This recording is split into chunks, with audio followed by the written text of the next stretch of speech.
Hey everybody, Gigi Sparkle here, shining on. I just want to come on to answer some super common questions that I'm asked. So, the main one is, are my kids proud of me? Um, are they ashamed of me? Like, you're just shaming your parents. Um, so one, my parents love me and accept me and always accepted who I am and have always been there for me.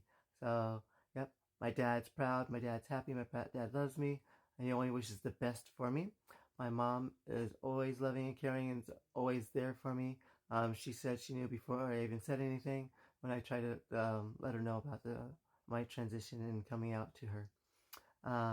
So yeah, they knew before I even like started my transition. Now on the subject of my kids are extremely proud of me and happy of me.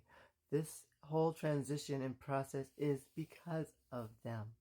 How is that possible, you say? Well, let's go over the story. I got 10 minutes, or 9 minutes. Here we go. Um, so, February 2021. Sitting there with the kids, we're making dinner. Kids are like having a blast. They're talking to me, and they're like, you know, you're more mom than mom is. I was like, what? I don't understand. They're like, well, you cook us breakfast, you make us dinner, you take us to school, you pick us up from school, you make sure that we have our clothes clean and ready, and you make sure that we're all clean in our house and our room is ready for us to go to sleep. Um, you're more mom than mom is. Very stereotypical, but, so not 100% valid, but from their perspective and from how the American society is taught, that's very correct. And the only reason being is because I'm extremely OCD. Like, things have to be in their place, and I like to be sure that my kids learn to be early is to be on time. To be on time is to be late, and to be late is just not to be. So I want them to understand that it's truly important to have things planned and set up and be ready for the next day. So I always have them get their clothes ready the night before, so then they don't have to worry about it and be stressed out the next morning trying to get ready. And then I always have breakfast ready for them. Good, and I know that each one of them eats something different. So I will have breakfast made for each one of them. Have scrambled eggs for like two of them. Have oatmeal for one. Have pancakes for the other. Like, I always have things prepared for them. Yes, and since I always wake up at 5 in the morning, of course I'm gonna have stuff ready for them because I want to already be ready and awake. I wake up, do my meditation, work out, exercise, drink my coffee, and boom, done, ready. Let's go. Oh, I forgot making the bed and brushing teeth. But that was one thing that they said to me. Then later on, during our dessert making, so we're making cookies, brownies, and so we're putting the M&Ms in the cookies. And the oldest one, who was 12 at the time, looks at me and says, "Hey, I know like things are hard and you're sad, but you need to stop lying to yourself." And I was like, "I don't understand. I don't lie." And they're like, "Yeah, no, we understand that you don't lie to us, and like you've always been honest to us, and we know that, but you need to stop lying to yourself." And then number two chimes in. It's like, yes, and they're 8 years old. I'm like, yeah, you need to stop lying to yourself, Dad. Like, we can see that something's wrong, and you're just not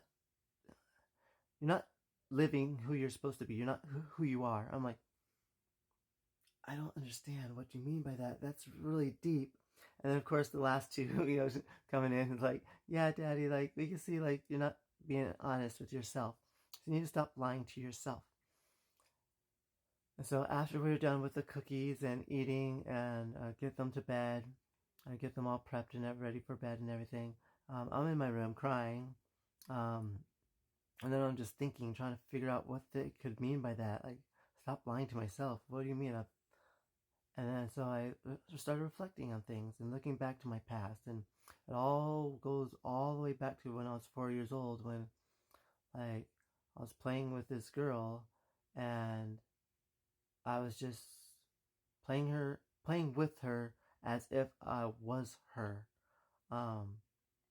because I wanted to be her. I wanted to be like her. I wanted, to have the fun dress and play and, you know, just have fun doing the cartwheels and playing with the dolls. And then when we moved, um, I remember the majority of the toys that I play or the styles that I would play were always with the Barbies, more so than with my action figures. I got to get my action figures, the G.I. Joes, the Transformers, my Sentai robots, and like I don't know if it was part of upbringing, like I wasn't necessarily allowed to play with them, because I did have a semi-abusive father at the time, um, and he saw that and he's changed a lot, but it's just also on the lines that he was extremely OCD and wanted things to be extremely clean and organized. Um, and so, like, I wasn't really allowed to play with my toys. But nonetheless, like, I just always saw myself, I was always playing with the Barbies. Playing with the Barbie and the Barbie Corvette, playing with the Barbie and the Barbie minivan, playing with the dollhouse, with the Barbie house and everything like that, and the dollhouses. And then going through, still thinking through, so elementary school, like the upper classes, I was playing with the girls most of the time. I never got along with the boys.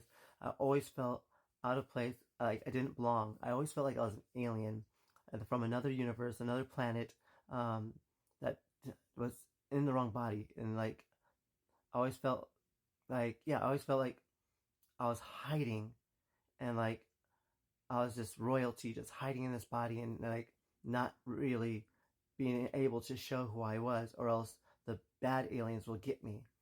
Um, so I always felt out of place, like I was in the wrong body, and like I was hiding. And so with the come through to that and have that epiphany with my kids telling me to stop lying, like you're hiding something, you gotta stop lying to yourself. That was really weird and mind-blowing experience, and being able to transition and finally stop lying and be free and let myself out and live an authentic, true life has been the most happy, joyful, joyous experience I've ever had on this planet, my entire life. And then my kids being there and telling me that like they're so happy now that I am being honest with myself.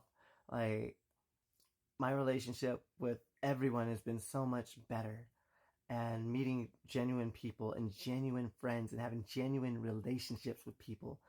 Like they always say that you cannot experience love or try to gain love if you do not love yourself. You must love yourself before you can give love outwardly. And I truly, truly now understand that and fully embrace that now. And that is why I'm able to do what I do here with TikTok and my YouTube and on Facebook, and even in my community. The only reason why I'm able to be so kind, caring, give so much of myself to my community and to you out there, in the internet and around the world, is because I truly have that much love in myself and confidence in myself that I can be here to give. So just know, no matter what happens to you guys, I love you, and there's somebody out there who's there for you. I am Gigi Sparkle, sparking out. I'll catch you guys next time. Bye. I love you guys.